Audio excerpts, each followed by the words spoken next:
नमस्कार, मैं हूं अमिताभ अग्निहोत्री और आप देख रहे हैं R9 टीवी।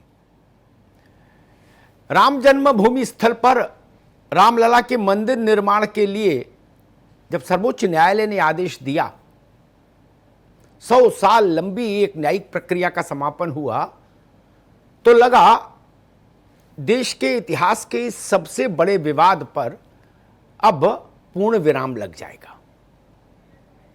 सर्वोच्च न्यायालय का निर्णय संतुलित निर्णय था। मंदिर के लिए आदेश था तो मस्जिद के लिए जमीन की व्यवस्था थी, उससे एक निश्चित दूरी पर उस स्थान से।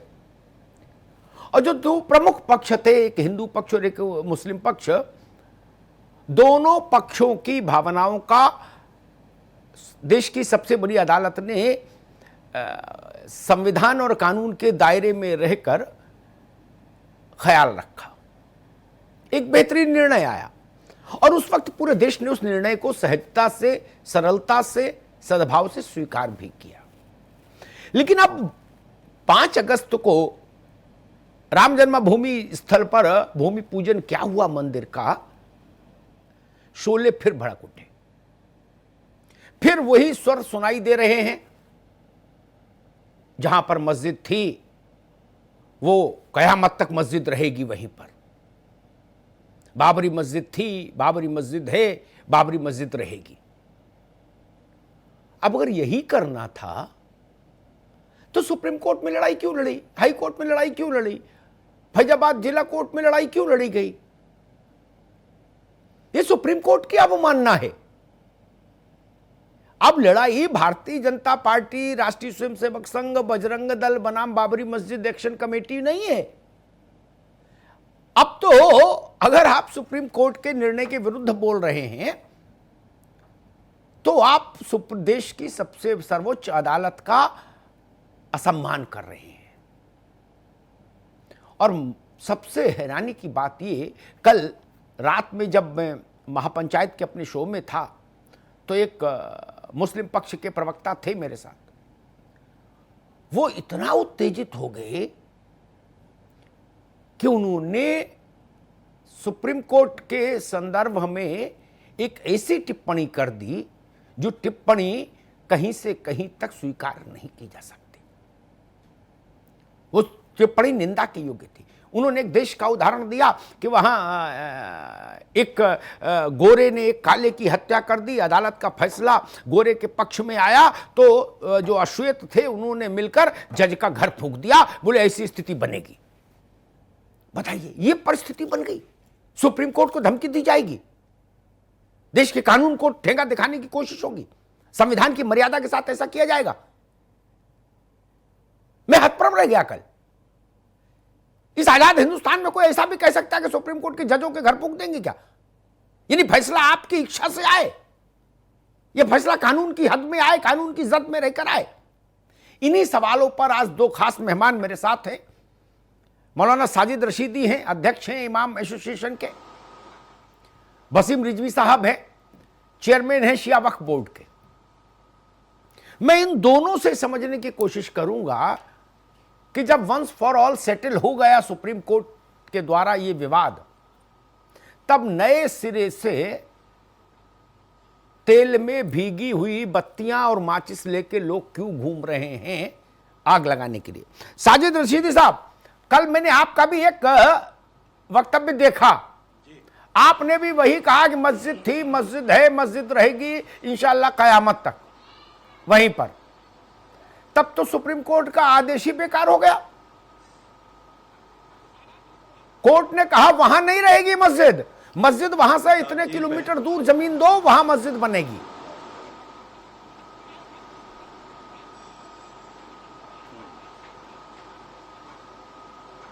जी रशीदी साहब, पहले तो मैं आपका हृदय से, हालांकि स्वागत आपको मेरा करना चाहिए, लेकिन मैं आपका स्वागत कर रहा हूं।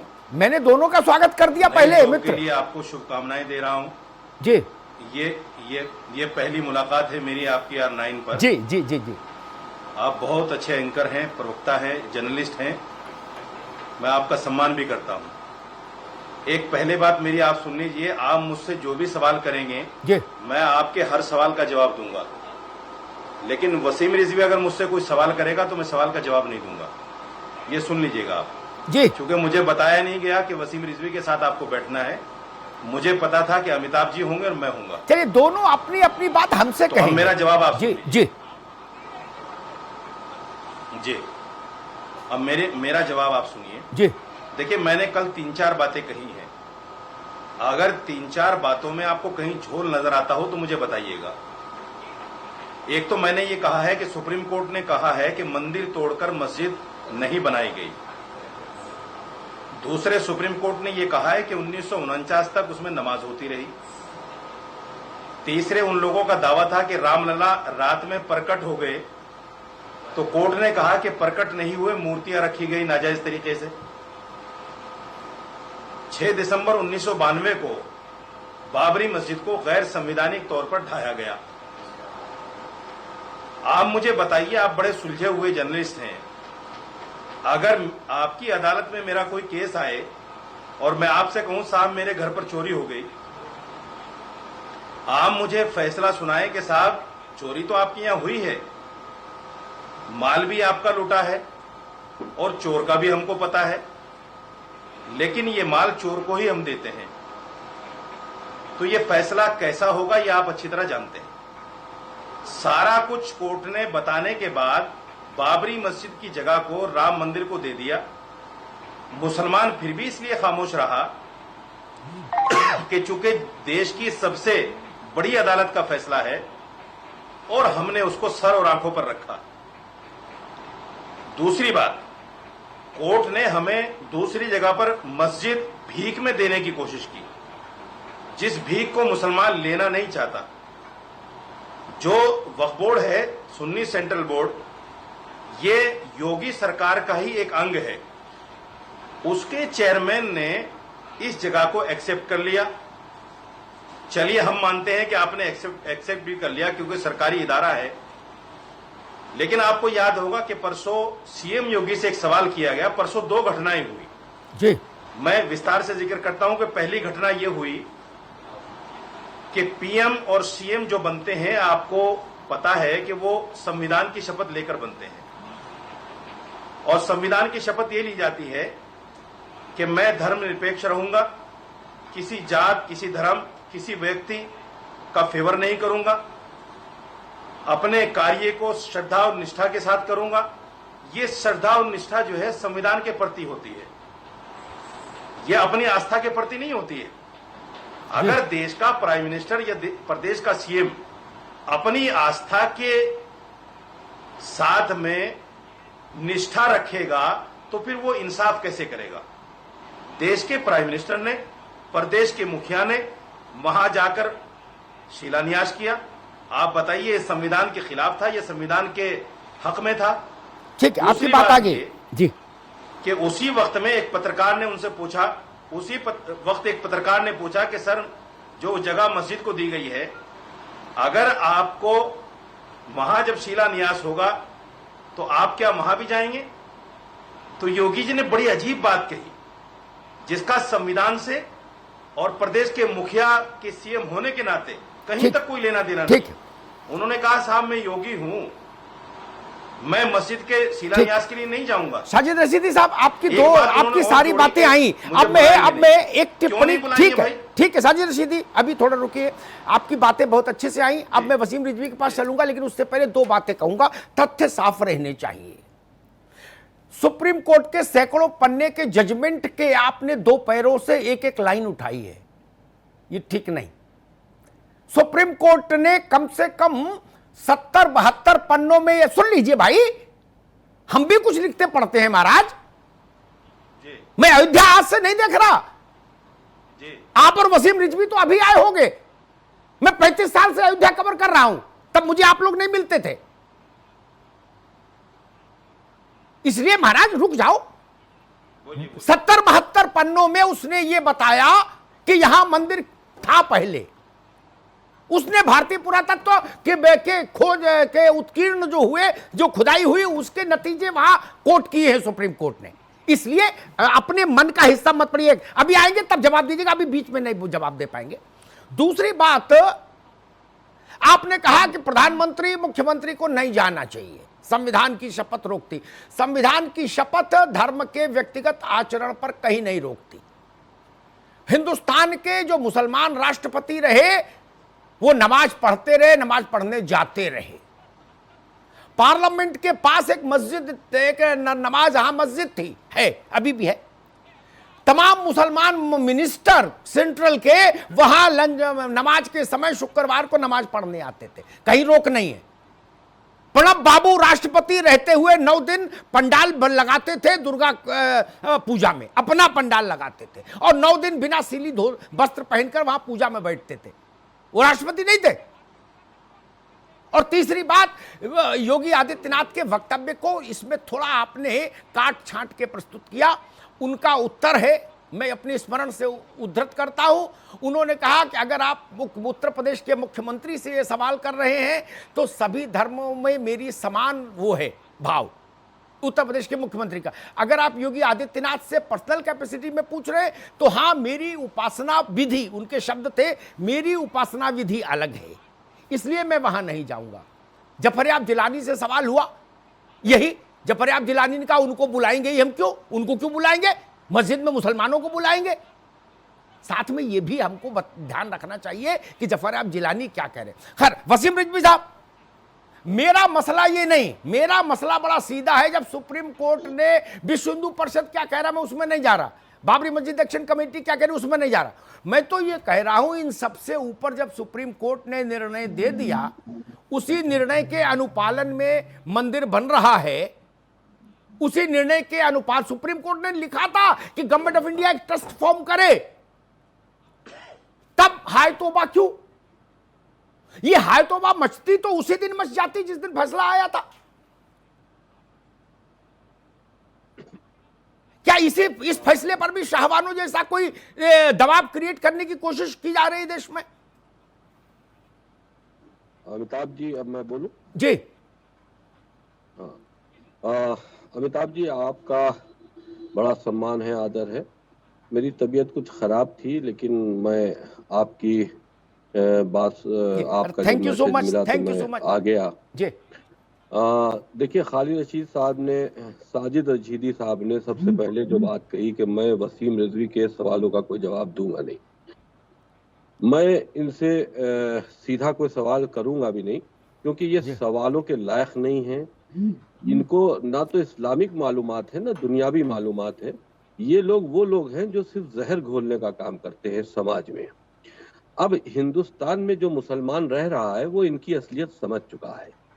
हिंदुस्तान में जो आम मुसलमान है, बाबरी मस्जिद और राम जन्मभूमि का झगड़ा जिसने जन्म लिया था 500 साल पहले, बाबर ने उसको जन्म देने वाला था, बाबर के ज़माने में मीर बाकी ने जन्म दिया था और वो 2019 में ख़त्म हुआ। यानी कि 500 साल तक में उसमें कितनी खून खराबे हो गए, कितने लोगों के खून बह गए, कितने लोग अपनी जान गंवा गए। उसमें हिंदू भी थे और मुसलमान भी थे, तमाम तरह के फसादात हुए। लेकिन आज भी उसको मस्जिद कहने वाले, इस बात पर हमें तो अफसोस होता है कि इनको न मजहबी मालूमात है, न दुनियावी मालूमात है। मस्जिद किसी भी ऐसी जगह पर नहीं हो सकती, अल्लाह की इबादत किसी ऐसी जगह पर नहीं हो सकती जहां इंसानी खून बह रहा हो, जहां पे फसादात हो, जहां पर मामले को लेकर कोई झगड़ा फसाद हो, वहां पर नमाज ही नहीं हो सकती। जहां नमाज नहीं हो सकती वहां मस्जिद नहीं हो सकती। और ना वो कभी मस्जिद थी, न मस्जिद जब गिरी तो तब भी नहीं थी, जब बनी तब भी नहीं थी। आज वहां नहीं है और मंदिर बन रहा है तो वो मंदिर की जगह थी।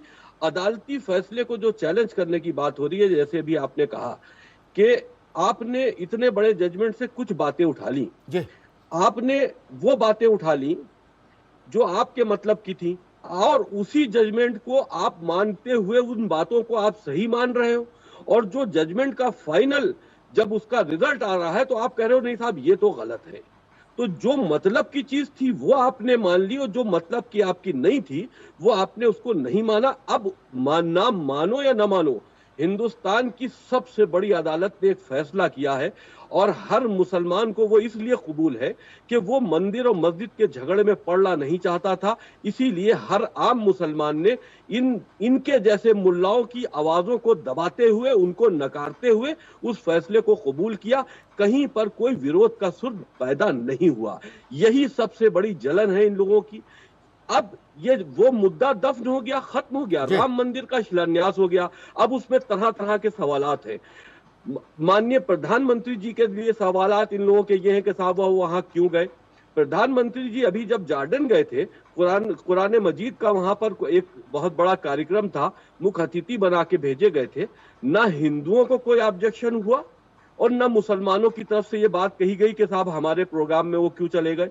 अगर आप वो मध्य प्रदेश की मस्जिद में भी गए थे, बहाई संप्रदाय की मस्जिद में, बोरा संप्रदाय की मस्जिद में गए थे। बोरा संप्रदाय की मस्जिद में धार्मिक कार्यक्रम में गए थे और वहां वो बैठे हैं। वो उसका लाइव उसका टेलीकास्ट भी आप लोगों के चैनल के माध्यम से हुआ है। तो किसी ने ना हिंदू कम्युनिटी की तरफ से एक आवाज नहीं उठी और ना मुसलमानों ने उस पर ऑब्जेक्शन किया कि क्यों गए।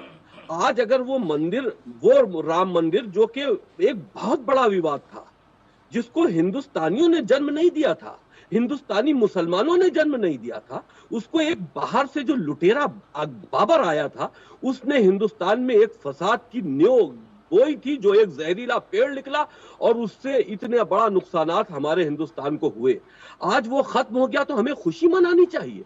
आज हमको इस बात पर गर्व करना चाहिए कि जो एक फसाद की जड़ थी, जो हम मुसलमानों को बर्बाद कर रही थी। लेकिन असल में देखिए अमिताभ जी, मकसद इन लोगों का कुछ और है।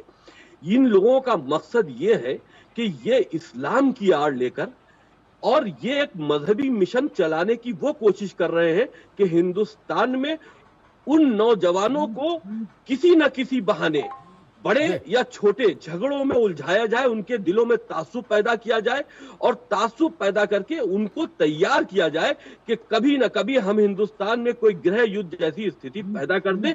ये उसकी प्लानिंग एक तरह से इन लोगों की होती है। इनके बयानातों का कोई आम असर आम मुसलमानों पर नहीं पड़ता। वसीम रिजवी साहब, अभी थोड़ा रोकूंगा, मैं मौलाना साजिद रशीदी के पास चलूंगा। एक सवाल मेरे जहन में आता है मौलाना साहब, मस्जिद की लड़ाई में, बाबरी मस्जिद की कानूनी लड़ाई में लगभग 70 साल के दरमियान अगर सबसे बड़ी भूमिका किसी परिवार की रही तो वो अयोध्या निवासी हाशिम परिवार की रही, अरे अंसारी परिवार की।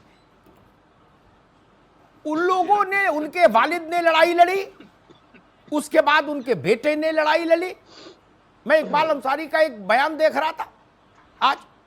इकबाल अंसारी ने कहा भाई अब तो झंझट खत्म हो गया, मैं मंदिर में भी खुश, मस्जिद में भी योगदान दूंगा, झंझट खत्म, लड़ाई खत्म। अब काहे की लड़ाई, जब सबसे बड़ी अदालत ने कह दी। उनसे यही सवाल हुआ कि भाई योगी जी को बुलाओगे कि नहीं, तो उन्होंने कहा मस्जिदों का इतिहास उठा के देख लीजिए। इकबाल अंसारी ने कहा मस्जिदों का इतिहास उठाकर देख लीजिए, हम लोगों ने ना तो हमारे यहाँ भूमि पूजन होता है ना शिलान्यास होता है, एक। और दूसरा उन्होंने कहा कि हम लोगों सियासतदानों को बुलाने का कोई रिवाज ही नहीं रखा, हमारी मस्जिदें हम बनाएंगे। सबसे बड़ी लड़ाई लड़ने वाला आदमी, उसका परिवार। इतनी बड़ी लड़ाई ना आजम खान ने लड़ी, ना जिलानी ने लड़ी, ना किसी ने, शाहबुद्दीन ने नहीं लड़ी, अब तो रहे नहीं, किसी ने नहीं लड़ी हिंदुस्तान में। जितने धक्के इनके अब्बा हुजूर ने खाए, रिक्शे पर बैठ के कचहरी जा जाके, वो कह रहे कहीं कोई समस्या बची नहीं। आप लोग कह रहे हो समस्या अभी बाकी है, और शफीकुर रहमान बर्क जैसे लीडर्स कह रहे हैं कि जी जबरन लिखा लिया सुप्रीम कोर्ट से फैसला। बताइए, ऐसी भाषा बोली जा रही है रशीदी साहब, सुप्रीम कोर्ट से कोई जबरन फैसला लिखा सकता है?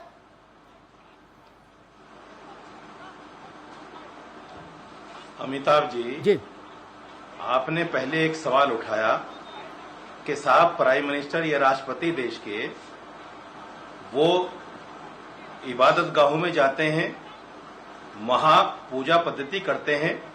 मैंने कभी इससे इनकार नहीं किया। आपने मेरी बात को समझा ही नहीं शायद। जी बताइए। पूजा पद्धति करना अलग बात है। हाँ। कौन मना कर सकता है पूजा करने को? कोई प्राइम मिनिस्टर भी करेगा, राष्ट्रपति भी करेगा, मिनिस्टर्स भी करेंगे। पूजा करने को कोई मना नहीं करता। लेकिन पूजा स्थल बनाने के लिए प्राइम मिनिस्टर नहीं होता। देश के संविधान में लिखा है कि देश का प्राइम मिनिस्टर धर्मनिरपेक्ष होता है।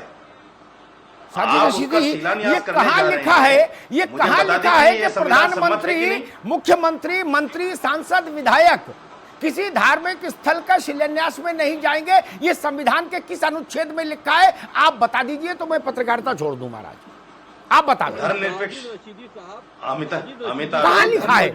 अमिताभ जी, धर्मनिरपेक्ष होने का मतलब क्या है? साजिद रशीदी साहब, धर्मनिरपेक्ष होने का अर्थ ये नहीं है धर्म विरोधी होना। रशीदी साहब, धर्मनिरपेक्ष होने का अर्थ धर्म विरुद्ध होना नहीं। क्या मतलब है? अमिताभ जी, मैं मजबूरन इनसे एक सवाल पूछना नहीं चाहता था। इनको एतराज क्या है?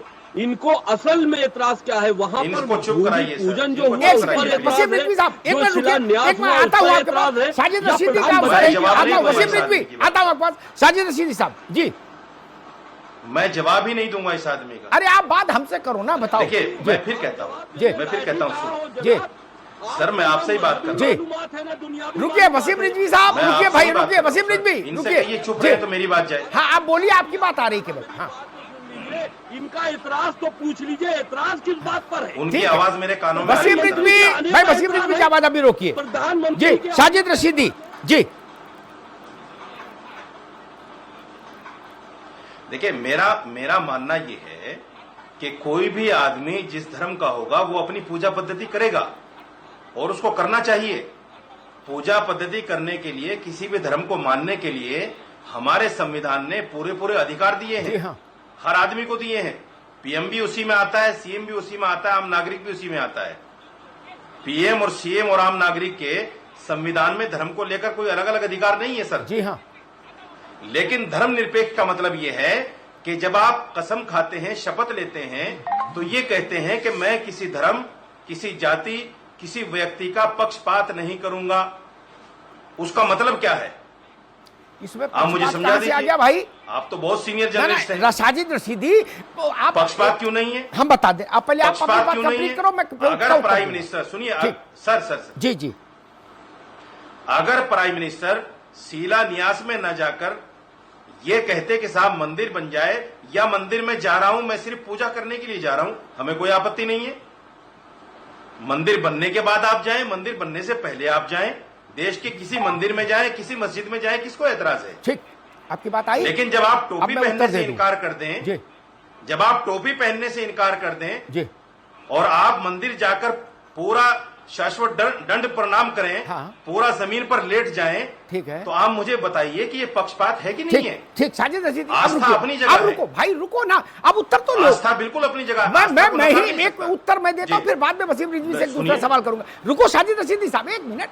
ये संवाद की परंपरा प्यार से जारी रहनी चाहिए। हिंदुस्तान है, कम से कम इतना लिहाज हम सब तीनों लोग रखें। ये संवाद का मंच है। बिल्कुल। आपने कहा संविधान की शपथ, मेरे प्यार में कोई कमी आपको? बिल्कुल, हम जानते हैं भाई। मैंने राज्यों की सरकारों के शपथ विधि और कम से कम 8 भारत के प्रधानमंत्रियों की शपथ विधि अटेंड की है, तो शपथ विधि का मुझे बेहतर अनुभव है। शपथ के शब्दों का भी ज्ञान है, उसके अर्थ भी मैं जानता हूं। मैं किसी भय या पक्षपात किसी के नागरिक के प्रति नहीं करूंगा। धर्मनिरपेक्ष मूल्यों का पालन होगा, या ऐसा विषय जो मंत्री या मुख्यमंत्री या प्रधानमंत्री होने के नाते मेरे संज्ञान में आएगा, वो किसी को तब तक नहीं सूचित करूंगा जब तक ऐसा करना विधि सम्मत ना हो। ये मुख्य 3 बातें। प्रधानमंत्री के रूप में भारत सरकार के मुख्य, बात सुन लो महाराज, मेरी बात तो कड़वी नहीं, उसको भी सुनने में तकलीफ है क्या?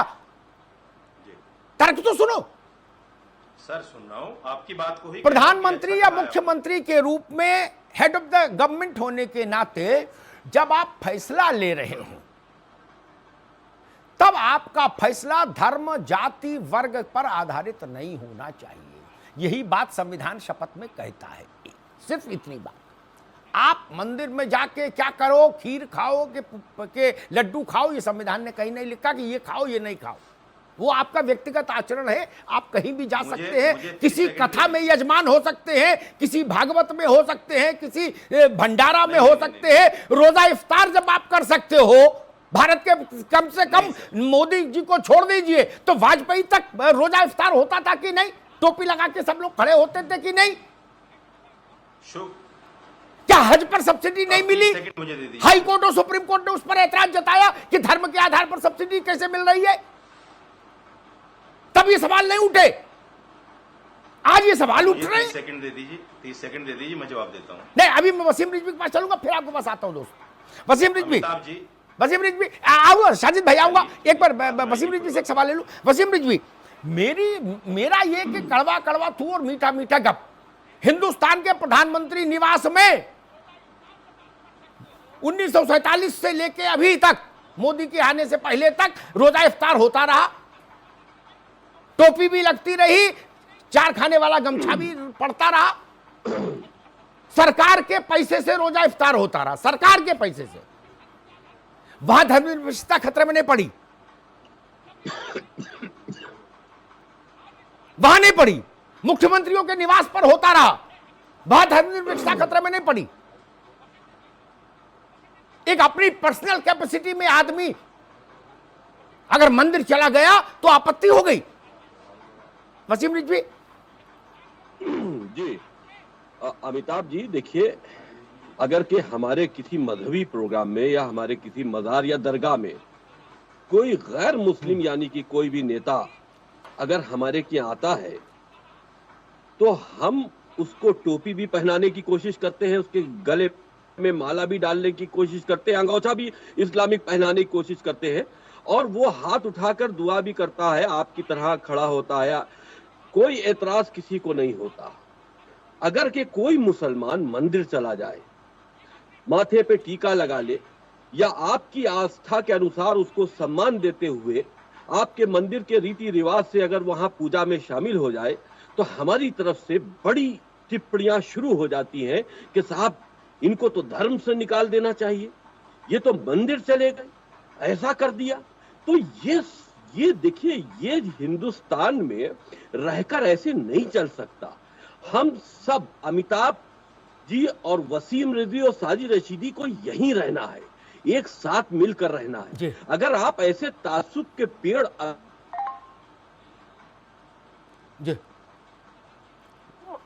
आने वाली नस्लों के लिए जहर बो रहे हो। आज जो स्टेटमेंट्स इनकी तरफ से आ रही हैं, वो हम पर या हमारे जैसे मुसलमानों पर उनका कोई असर नहीं हो रहा अमिताभ जी। लेकिन अगर के वो छोटे बच्चे जिनको सही से मालूमात नहीं है, अगर वो इनके जैसे स्टेटमेंट्स को सुनते हैं, तो उनके दिमाग कहीं ना कहीं बहक सकते हैं। आप दिमागों को बहकाकर हिंदुस्तान का माहौल खराब करके आप हिंदुस्तान में वो माहौल पैदा करने की कोशिश कर रहे हो कि ये खून खराबा, ये आपसी मेल मिलाओ, ये आपसी मतभेद, ये इस तरह के हालात हमेशा हिंदुस्तान में बने रहे। ठीक बात वसीम जी। मैं एक छोटा सा सवाल साजिद रशीदी से लूंगा, समय कम है। रशीदी साहब, कम से कम 10-12 प्रधानमंत्री इस मुल्क के जिन्होंने हमारे टैक्स के पैसे से रोजा इफ्तार किया, धुआंधार किया, ठीक, लेकिन कन्या पूजन नहीं किया, होली नहीं मनाई हमारे पैसे से कि हमको भी बुलाया हो, ठीक। और सैकड़ों मुख्यमंत्री मैं गिना दूंगा बिना गूगल देखे जो धुआंधार रोजा इफ्तार किए, कभी आपत्ति नहीं की देश ने। करो भाई, ये भी अच्छा काम है, पुण्य का काम है, इसमें भी कौन बुराई, करो, जहां अच्छी बात हो सब करो।